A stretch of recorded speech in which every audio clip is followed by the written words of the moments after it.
ఓం నమో వెంకటేశాయ. నా phone number వచ్చి 8712190468. ఈనాటి కార్యక్రమంలో ఒక ముఖ్యమైన విషయం గురించి తెలియజేసుకుందాం. థంబ్నెయిల్ చూడగానే మీకు మ్యాటర్ చాలామందికి అర్థమై ఉంటుంది. ఒక వ్యక్తి యొక్క పేరు ఎన్ని రకాలుగా మనం మాడిఫై చేయవచ్చు ఆస్ట్రాలజీని బేస్ చేసుకుని న్యూమరాలజీ ప్రకారంగా అన్ని రకాలుగా అంత మంచి నెంబర్లలో ఆ వ్యక్తి యొక్క పేరు వచ్చినప్పటికీ కూడా అతను అదృష్టాన్ని పొందలేనటువంటి పేరు కూడా దాంట్లో ఉంది. ఆ అదృష్టాన్ని పొందలేనటువంటి పేరు మనకి చాలా మంచి నెంబర్లే ఆ పేరులో ఉంటాయి, కానీ ఆ వ్యక్తి అదృష్టాన్ని మాత్రం పొందలేడు. ఆ అదృష్టాన్ని పొందాలి అంటే మనం ఇన్ని రకాల పేర్లు మాడిఫై చేస్తాం. అందులో ఏ పేరు అతనికి బాగా సెట్ అవుతుంది అతని జాతక భాగాన్ని కూడా అనుసరించి, అలాగే న్యూమరాలజీని కూడా బేస్ చేసుకుని అతనికి బాగా అనుకూలించేటువంటి పేరు ఏది అనే విషయం మీకు క్లియర్గా ఎక్స్ప్లెయిన్ చేస్తాను. ఈ రోజున కొద్దిగా లెంగ్తీ వీడియో అవుతుంది, అయినా ఓపిక్గా చూడండి. డీటెయిల్గా మీకు అన్నీ కూడా క్లియర్గా అర్థమవుతాయి. ముందుగా ఆ వ్యక్తి యొక్క పేరు, డేట్ ఆఫ్ బర్త్, నక్షత్రము, రాశి చక్రము ఇవన్నీ వేసి తర్వాత పేర్లు ఎన్ని రకాలుగా రాయొచ్చు అనే విషయం మీకు ఎక్స్ప్లెయిన్ చేస్తాను నేను. ముందుగా అతని యొక్క డేట్ ఆఫ్ బర్త్ రాస్తున్నాను చూడండి. ఇక్కడ అతను పుట్టింది 6వ తారీఖు 2వ నెల 1997 అతను పుట్టిన డేట్ ఆఫ్ బర్త్. దీన్ని మనం కూడితే 6వ తారీఖు అంటే 6, 2వ నెల అంటే 2, 1997 10, 19, 26 అంటే 8, 26 ప్లస్ 6 32, 33, 34 అవుతుంది. 34 అంటే 7. ఇతనికి birth number, destiny number, Angel number చూసుకుంటే బర్త్ నెంబర్ 6వ తారీఖు పుట్టేటప్పుడు 6, డెస్టినీ నెంబర్ 7, ఏంజల్ నెంబర్ 3 అయ్యింది. ఇది అతనికి డేట్ ఆఫ్ బర్త్ ప్రకారంగా వచ్చినటువంటి ఎనర్జీ లెవెల్స్. ఇతని జాతకం చూద్దాం, తర్వాత పేరు మీకు రాస్తాను. ఇతను ఎప్పుడు పుట్టాడు ఏమిటంటే చూస్తే కనుక పుష్య బహుళ చతుర్దశి, పుష్యమాసం, పుష్య బహుళ చతుర్దశి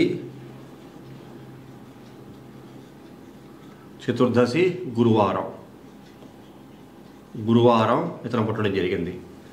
మరి ఇతను ఏ నక్షత్రంలో పుట్టాడు? శ్రవణ నక్షత్రం, జన్మ నక్షత్రం. శ్రవణ నక్షత్రం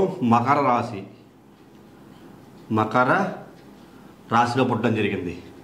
ఈ శ్రవణ నక్షత్రం మకర రాశిలో పుట్టిన ఇతనికి ఇక్కడ మీకు చూసుకుంటే పుష్యమాసము బహుళ చతుర్దశి అంటే అమావాస్యకి దగ్గరలో పుట్టాడు కాబట్టి ఇతనికి చంద్రబలం ఏదైనా ఉందా?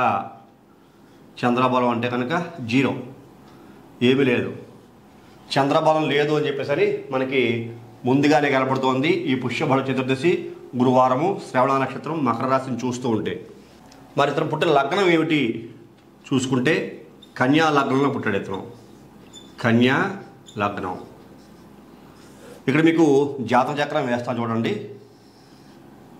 మీకు చాలా డీటెయిల్గా క్లియర్గా అర్థమవుతుంది. ఏ వ్యక్తి యొక్క పేరైనా ఎందుకు ఇలా మార్చాల్సి వస్తుంది అని డీటెయిల్గా ఎక్స్ప్లెయిన్ చేస్తాను. దీనినే రాశి చక్రం అని చెప్పుకుంటూ ఉంటాం. ఇతను రాశి చక్రంలో లగ్నంతో చూసుకుంటే గ్రహస్థితులు, ఇతను కన్యా లగ్నం చెప్పాను కదా, కన్యా రాశి యందు కుజుడు, రాహువు ఉన్నారు. తర్వాత పంచగ్రహ కూటమి మకర రాశిలో ఉంది. రవి, అలాగే చంద్రుడు, అలాగే బుధుడు, గురుడు, శుక్రుడు, 5 గ్రహాలు ఒకే స్థానంలో మకర రాశిలో ఉన్నాయి. తర్వాత శని, కేతువులు ఈ స్థానంలో ఉన్నాయి మీనరాశి యందు. ఇక్కడ మీకు 9 గ్రహాలు వచ్చేసి చూడండి, 5, 6, 7, 8, 9 గ్రహాలు వచ్చేసాయి. ఇతను పుట్టింది కన్యా లగ్నం అని చెప్పాను మీకు. ఇదిగో ఇది కన్యా లగ్నం 1, ఇదిగో 2, 3, 4, 5, 6, 7, 8, 9, 10, 11, 12 లగ్నాలతో చూసుకుంటే ఇలాంటి పరిస్థితులు కనపడుతున్నాయి. రాశివశాత్తు మకర రాశిలో పుట్టాడు కదా, ఇక మకర రాశి 1, 2, 3, 4, 5, 6, 7, 8, 9, 10, 11, 12. రాశి నుంచి చూసుకుంటే మనకి 9వది లగ్నం అయింది. లగ్నం నుంచి చూసుకుంటే 5వది రాశి అయింది. ఈ రెండు మిత్రక్షేత్రాలైన కారణం చేత షష్టాష్టక దోషం కానీ ఇక్కడ లగ్న రాశ్యాధిపతుల యొక్క వైరం కానీ ఎక్కడా కనిపించట్లేదు. ఇది చాలా ఫైన్, చాలా బాగుంది అని చెప్పుకోవచ్చు. గ్రహాల యొక్క స్థితిగతులను బట్టి అతనికి ఎటువంటి పరిస్థితులు ఉంటాయి, అతను ఎలాంటి ప్రాబ్లమ్స్ ఫేస్ చేస్తాడు అనే విషయాల గురించి మనం తర్వాత మాట్లాడుకుందాం. ఇక్కడ మనకి యోగించే గ్రహాలు ఏమిటో చూడాలి. కంప్లీట్ ఇలాంటి హారోస్కోపు నవాంశ కూడా చూశాను నేను. అన్ని జాతక పరిశీలన చేస్తే ఈ వ్యక్తికి ఈ శ్రవణ నక్షత్రం అలాగే కన్యా లగ్నంలో పుట్టిన ఈ వ్యక్తికి, మకర రాశిలో పుట్టిన వ్యక్తికి బాగా యోగించే గ్రహాలు ఏమిటంటే కన్యా లగ్నాధిపతి బుధుడు, అలాగే కన్యా లగ్నానికి 10వ కేంద్రాధిపతి అంటే మిథున రాశి. ఇక్కడ బాగా యోగించే గ్రహము బుధ గ్రహం. ఇంకో గ్రహం కూడా ఉంటుంది, ధన కుటుంబ వాక్కారకుడు భాగ్యాధిపతి. ఇలా చూసుకుంటే మీకు ఈ కారకత్వ గ్రహం కూడా శుక్రుడు బాగా యోగిస్తాడు. ఈ రెండు గ్రహాలు చాలా చాలా సూపర్గా చెప్పుకోవచ్చు. ఎక్సలెంట్. ఈ రెండు గ్రహాలు చాలా అద్భుతంగా యోగిస్తాయి. ఇలా పుట్టిన ఈ వ్యక్తికి లగ్నాత్తు మరి రాశివశాత్తు ఇక్కడ మకర రాశికి 1, 2, 3, 4, 5 పంచమాధిపతి చూసారా, కోణాధిపతి 6, 7, 8, 9, 10 రాజ్యాధిపతి, కోణాధిపతి కేంద్రాధిపతి. ఇక్కడ శుక్రుడు సూపర్గా యోగిస్తాడు మకర రాశి వాళ్ళకి. అలాగే కేంద్రాధిపతి భాగ్యాధిపతి చూసారా, 1, 2, 3, 4, 5, 6, 7, 8, 9. అంటే ఇక్కడ మీరు చూసుకుంటే 10వ స్థానం రాశివశాత్తు చూసుకుంటే ఇక్కడ మనకి లగ్నాత్తు చూసుకుంటే 10వ స్థానం, అలాగే రాశివశాత్తు చూసుకుంటే భాగ్యస్థానం 9వ స్థానం. ఈ స్థానానికి ఆధిపత్యం వహించిన భాగ్యాధిపతిగా ఉండేటువంటి బుధుడు చాలా ఎక్సలెంట్గా ఈ జాతకునికి యోగిస్తాడు అని చెప్పుకోవచ్చు మనం. మరి మిగతా గ్రహాలు ఏమి యోగించవా? యాక్చువల్గా ఇతనికి చాలా ఇంపార్టెంట్ ప్లానెట్ పాపగ్రహమైన ఇక్కడ 7వ లాభాధిపతిగా ఉండేటువంటి చంద్రుడు చాలా మంచి చెయ్యాలి. కానీ ఇక్కడ చంద్రబలం 0 అయిపోయింది. 0 అయిపోయిన కారణం చేత చంద్రుడు వీక్ అయిపోయాడు. మరి ఇతనికి రవి యోగించడా? లగ్నానికి వ్యయాధిపతి, రాశివశాత్తు అష్టమాధిపతి రవి అసలు యోగించడం మైనస్, అసలు రవిని తీసుకోకూడదు. మరి శని యోగిస్తాడు కదా రాశ్యాధిపతి, లగ్నానికి మీకు 5, 6 స్థానానికి శని యోగించే స్థానం కదా. అంటే శని 7వ కేంద్ర స్థానం ఉంది మీనరాశిలో కేతుతో కలిసి ఉన్నాడు. శని ఇక్కడ వీక్ అయిపోయాడు కాబట్టి శనిని కూడా మనం కన్సిడర్ చెయ్యం. ఓవరాల్గా ఈ లగ్నానికి ఈ రాశికి చూసుకుంటే బుధ శుక్రులు మాత్రమే యోగకారక గ్రహాలు, కానీ వేరే గ్రహాలని యోగకారక గ్రహాలుగా తీసుకోం. మళ్ళీ ఇక్కడ ఇతనికి గురుడు నీచస్థానగతుడై ఉన్నాడు. అది ఒక మైనస్ పాయింట్. మళ్ళా లగ్నాతు చతుర్థాధిపతి 7వ కేంద్రాధిపతి నీచస్థానగతుడై ఉన్నాడు. అంటే ఇక్కడ యోగాలు కూడా కొన్ని ఉన్నాయి. బుధ శుక్ర కలయిక, రవి బుధ కలయిక మంచి యోగాన్ని కలిగిస్తూ ఉంటుంది. ఇక్కడ మీకు లగ్నానికి 5వ స్థానం అందు నీచస్థానగతులైన చతుర్థాధిపతి 7మాధిపతి అయిన గురుడు 5వ ఇంట నీచభంగ రాజయోగము అంటాం. నీచభంగ రాజయోగం ఇది మనకి ఆస్ట్రాలజీలో వస్తూ ఉంటుంది. లగ్నానికి మీకు చతుర్థ కేంద్రాధిపతి పాపగ్రహం, శుభగ్రహం అయితే కాదు. అయినప్పటికీ నీచత్వం పొందిన కారణం చేత, అది శుభగ్రహం అయిన కారణం చేత ఇక గురుడు నీచ స్థానంలో శుభ ఫలితాలు ఇస్తాడు. దాని నీచభంగ రాజయోగం అంటాం. అది ప్లస్ పాయింట్ మళ్ళీ గురుడు ఈ లగ్నానికి. అందువల్ల గురుడు వల్ల చాలా వరకు మేలు కలుగుతుంది. అమావాస్య చంద్రుడైనా సరే ఈ గురు చంద్రుల యొక్క కలయిక ఎంతో కొంత యోగాన్ని కలిగిస్తుంది. లగ్నానికి లాభాధిపతి పాపగ్రహం చంద్రుడైనప్పటికీ రాశివశాత్తు 7మాధిపతి ఈ యొక్క చంద్రుడు గురుడితో కలిసి ఉన్న కారణం చేత, ఈ గురుడికి నీచబట్టిన కారణం చేత యోగమే కలుగుతోంది. దాని కారణం చేత ఈ గ్రహాలు బుధుడు, గురుడు, చంద్రుడు, శుక్రుడు యోగిస్తున్నారు. ఎక్సెప్ట్ రవి తప్ప. రవి ఒకడు మాత్రం యోగించడం. రవి ఎందుకు పనికిరాడు. ఇక్కడ గురుడితో కలిసి ఉన్న రాశివశాత్తు అష్టమాధిపతి, లగ్నాన్ని చూసుకుంటే వ్యయాధిపతి.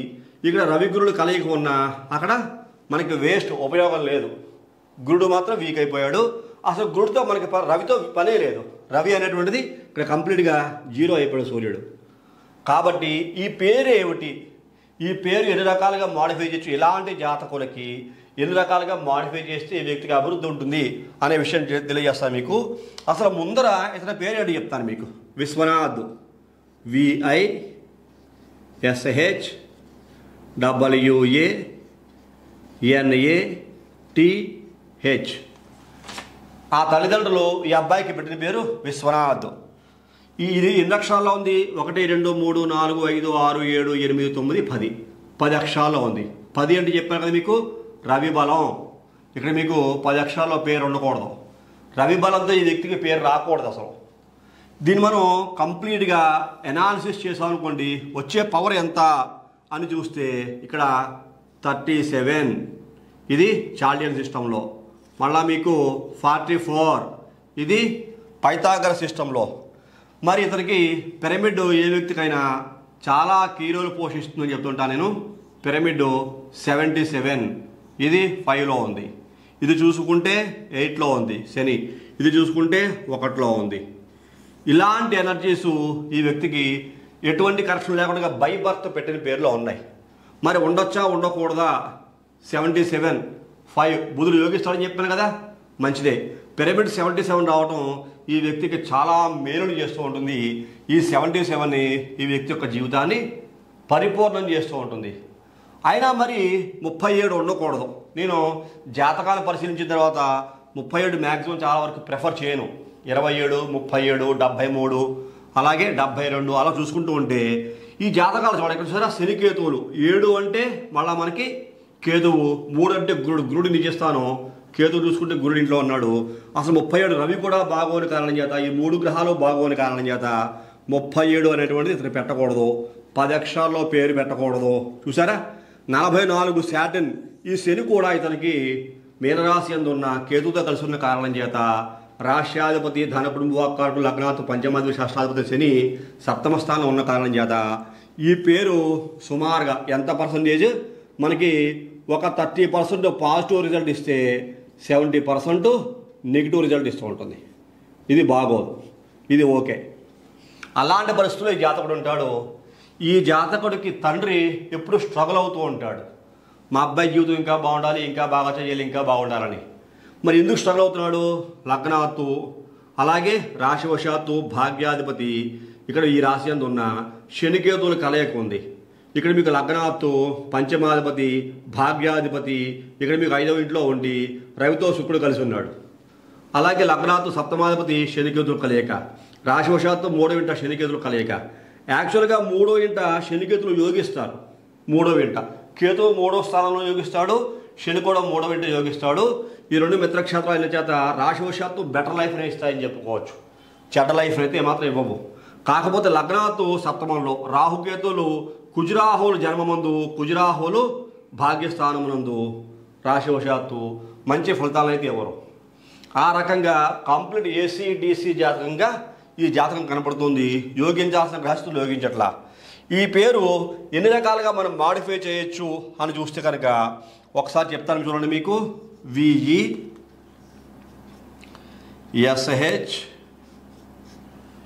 VVNATH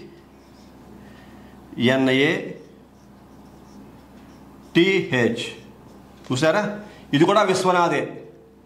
VESH VVNATH చూసారా, ఇక్కడ మీకు 10 అక్షరాల్లో వచ్చింది. మరి దీనికి సంఖ్యాబలం చాలా సూపర్ డూపర్ లెవెల్లో ఉంటుంది. 46 వచ్చేసింది, అలాగే 42 వచ్చేసింది, 41 వచ్చేసింది, 46 చాల్డియన్లో, 42 పైథాగరస్లో, 41 పిరమిడ్. చాలా హై లెవెల్ నేమ్ అనమాట. హై లెవెల్ ఎనర్జీ, మామూలు ఎనర్జీ కూడా కాదు ఇది. హై లెవెల్ ఎనర్జీ ఈ పేరులో ఉంది. మరి ఈ పేరు ఎంత హై లెవెల్ ఎనర్జీలో ఉన్న ఈ పేరు ఈ వ్యక్తికి పనిచేస్తుందా? ఈ తారీఖు, ఈ బర్త్ నెంబరు, ఈ డిష్ నెంబరు, ఈ ఏంజల్ నెంబర్లో పుట్టిన వ్యక్తికి పనిచేస్తుందా అంటే పనికిరాదు. అందరికీ అన్ని పేర్లు ఏం పనిచేయవు. మన ఎనర్జీ సెట్ అయిపోయింది కదా, నా పేరు పెట్టుకోమండి, ఇతను మళ్ళీ పత్రానికి వెళ్ళిపోతాడు. ఈ పేరే కొంచెం బెటరు దీనికన్నా కంపేర్ చేసుకుంటే. ఎంతో కొంత ఇదే కొంచెం బెటరు. దీంట్లో 37 44 77 వచ్చినా ఇదే కొంచెం బెటర్, కానీ ఇది మాత్రం బెటర్ కాదు. ఇది మళ్ళీ చాలా ఇబ్బందులు పాలు చేస్తూ ఉంటుంది. ఈ పేరు 100% ఈ స్పెల్లింగ్ని ఇతను వాడుకోకూడదు. ఇంత హై లెవెల్ ఎనర్జీ వచ్చినా సరే వాడకూడదు. ఇంకొక స్పెల్లింగు ఇంకొకలా చూద్దాం. అది ఏముంది?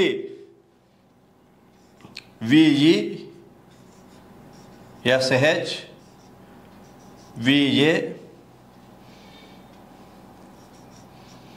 NATH విశ్వనాథ్. ఇది చూడండి మళ్ళీ 1 2 3 4 5 6 7 8 9 10. ఇది కూడా 10 అక్షరాల్లో కలిసింది. దీనికి ఎంత ఎనర్జీ వచ్చింది అని ఒకసారి పరిశీలన చేద్దాం. ఇది చూసుకుంటే 41 39 32 పిరమిడ్. చూసారా, ఇది కూడా చాలా హై లెవెల్ ఎనర్జీ. 41 చాలియను, 39 పైథాగరస్, 32 మనకి పిరమిడ్. ఇది కూడా చాలా హై లెవెల్ ఎనర్జీ. 41 అంటే 5 బుధుడు వచ్చాడు, 39 అంటే 3 గురుడు వచ్చాడు, 32 అంటే 5 బుధుడు వచ్చాడు. 10 అక్షరాల పేరు. ఇది కూడా చాలా చాలా high level energy name, excellent name. మరి ఇతను పని చేస్తుందా? పెట్టకూడదు, పని చేయదు. ఈ పేరు పెట్టినా ఈ వ్యక్తికి పని చేయదు. ఈ వ్యక్తి బాగుపడ్డాం. ఎందుకు ఈ వ్యక్తి బాగుపడ్డో, ఈ పేరు ఇట్లాగా ఈ వ్యక్తికి ఎందుకు ఉండకూడదు? మరి ఏ స్పెల్లింగ్ పని చేస్తుంది? ఒకటేమో బై బర్త్ వచ్చింది, 2 రకాల పేర్లు చూసాం. ఇలా నేను చాలాసార్లు చూసాను, చాలా రకాల పేర్లు చూశాను. మరి ఏది ఇతనికి బాగా సెట్ అవుతుంది అనక మీకు ఆన్సర్ ఇచ్చేసా ముందు. బుధుడు శుక్రుడు మాత్రమే ఇతని జీవితంలో ఒక స్థిరమైనటువంటి అభివృద్ధిని, మంచి జీవితాన్ని అన్ని ఆస్పెక్ట్స్లోనూ కూడా ఏ కోణంలోంచి చూసినా ఈ యొక్క రాశి చక్రమే కానీ, లగ్నాతు కానీ, రాశివశాత్తు కానీ, నవాంశలో కానీ, షోడశ చక్రాల్లో కానీ, ఆల్ ఆస్పెక్ట్స్, ఆల్ యాంగిల్స్, న్యూమరాలజీలో ఉన్న అన్ని పద్ధతులు కూడా, అన్ని పద్ధతులు మనం క్యాల్కులేట్ చూస్ చేస్తే ఈ వ్యక్తి, ఇలాంటి వ్యక్తులకి చాలా జాగ్రత్తగా ఆలోచించి పేరు పెట్టాలి. ఆవేశపడిపోయి నేనైతే పెద్ద గొప్ప న్యూమరాలజిస్ట్ని కదా, 46 వచ్చేసింది, 42 41 వచ్చేసింది, నేను టాప్ లెవెల్కి వెళ్ళిపోతా ఉంటే పప్పులో కాలేసి ఉంటాయి. ఇతని జీవితం చంగనైపోతుంది. మనకి గొప్పవి, మనకు 46 చాలా టాపు, ఇతనికేమో శాపం. మనకు 42 టాపు, 41 టాపు. ఈ కాంబినేషను ఇతనికి శాపం, ఇతనికి పనిచేయదు. ఇది వేరే వాళ్ళకి పనిచేస్తాయి, వేరే వాళ్ళకి పనిచేస్తాయి. దానికి వేరే కాంబినేషన్స్, వేరే గ్రహస్థితులు ఉంటాయి, వాళ్ళకి హై లెవెల్లో పనిచేస్తాయి, ఖచ్చితంగా పనిచేస్తాయి. ఇతర మాత్రం పనిచేయవు. మరి ఇతనికి పెట్టిన స్పెల్లింగ్ ఏమిటి? ఏ స్పెల్లింగ్ పెడితే ఇతను బాగా సెట్ అవుతుంది అని ఒక్కసారి చూసాం అనుకోండి. ఆ స్పెల్లింగు నేను మీకు ఇక్కడ రాస్తాను చూడండి. Vishwanath, VISH VANATH. అంతే, సింపుల్. VISHVANATH. ఇది ఎన్ని అక్షరాలు ఉంది? 1 2 3 4 5 6 7 8 9 10 11. 11 అక్షరాల్లో ఉంది. 11 అంటే 2. 2 సూర్యులు కలిపితే ఒక చంద్రుడు వచ్చాడు. డైరెక్ట్గా చంద్రవరం రాలేదు.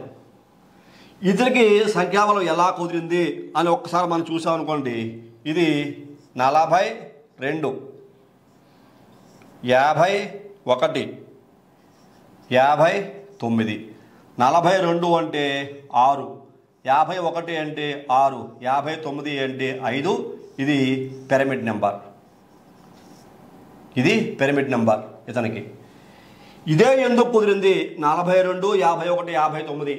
42 అంటే 6 శుక్రబలం, 51 అంటే 6 శుక్రబలం, 59 అంటే బుధబలం. ఇందులో బుధ శుక్రుడు చూసారా, మీకు ముందర ఫైండ్ చేసి ఉంచాను మీకు. ఒక్క బుధుడు శుక్రుడు ఈ 2 గ్రహాల యొక్క పవర్స్ ఇతని పేరులో రావాలి, కానీ రవిగ్రహంతో కూడిన పేరు ఇతను రాకూడదు. మరి ఇక్కడ 2 రవులు వచ్చారు కదా అంటే ఇది రవిగా తీసుకో, చంద్రుడిగా తీసుకుంటాం. 2 రవులు. మరి చంద్రబలం ఇతను వీక్ కదా, చంద్రబలం తీసుకోవచ్చునా అంటే 100% తీసుకోవాలి ఇతనికి. ఎందుకు తీసుకోవాలి? ఇక్కడ శుక్రుడు ఈ యొక్క బుధుడు 59లో చాలా హై లెవెల్ ఎనర్జీని ఈ జాతకుడికి ఇస్తుంది. ఇతను జాతక ప్రకారంగా ఉండే అనేక రకాల దోషాలు జీవితాంతం కంట్రోల్ చేస్తుంది.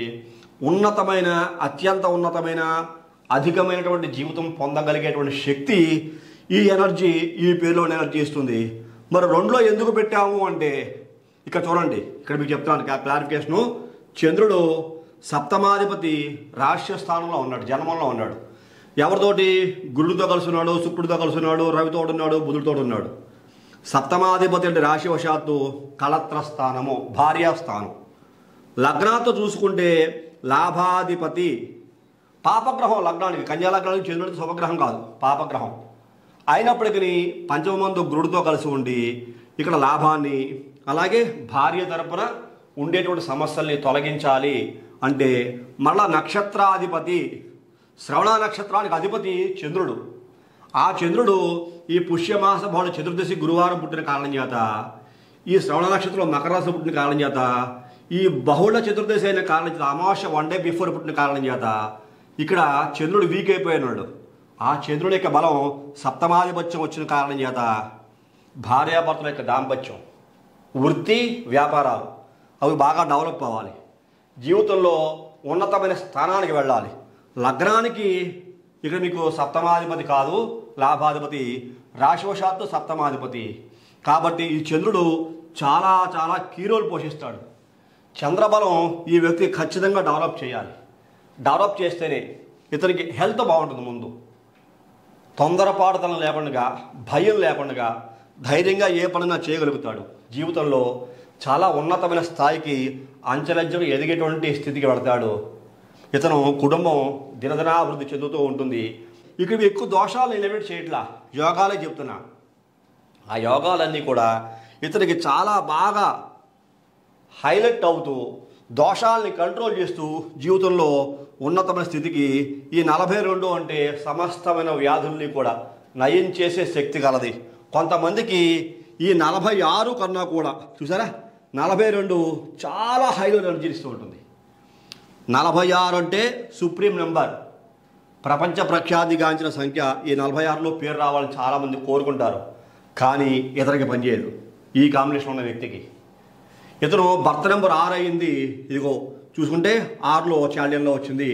డెస్టినీ నెంబర్ 7 అయింది, 7కి 51, 6లో పేరు వచ్చింది. ఇతను ఏంజిల్ నెంబర్ 3 అయింది, 3కి బుధుడిలో పేరు వచ్చింది 59లో.